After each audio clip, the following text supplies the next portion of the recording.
Alright, standard smartphone versus professional smartphone. iPhone 13 versus 13 Pro. For general comparison, let's go over the raw stats.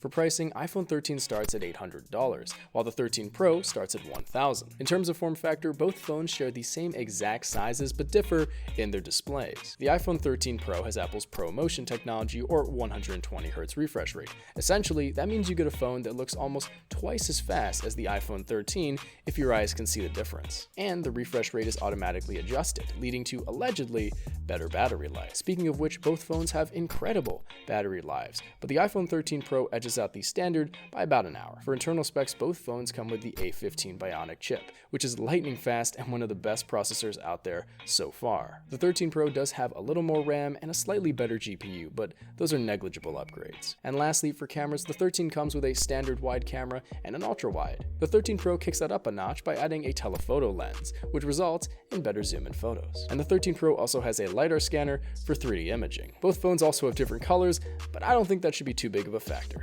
And that's everything. Two extremely similar phones that are really only differentiated by two notable factors and a few minor things. So, is it worth spending the money for the iPhone 13 Pro? Well, that depends on you. Although the 13 Pro has a little more RAM, a slightly better GPU, and battery life, really the main focus is on the extra camera and 120Hz refresh rate.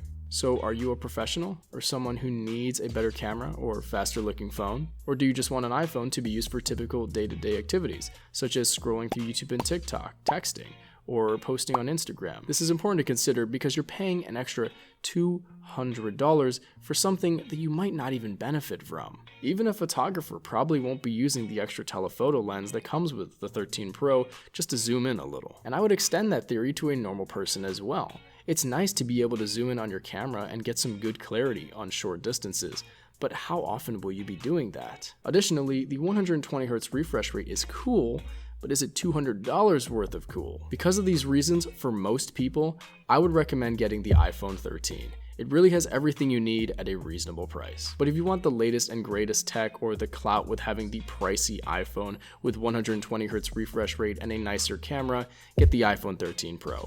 It's cool, I'll admit, but it's a little expensive. But ultimately, all of this is your decision based on your preferences. Don't just watch my video on this. I've linked many more down in the description to view at your discretion. My name is Cyrus. It's spelled like Cyrus, pronounced like Sea Rooster, just take out the ter. Thank you very much for watching, good luck with your purchase, and have a wonderful day.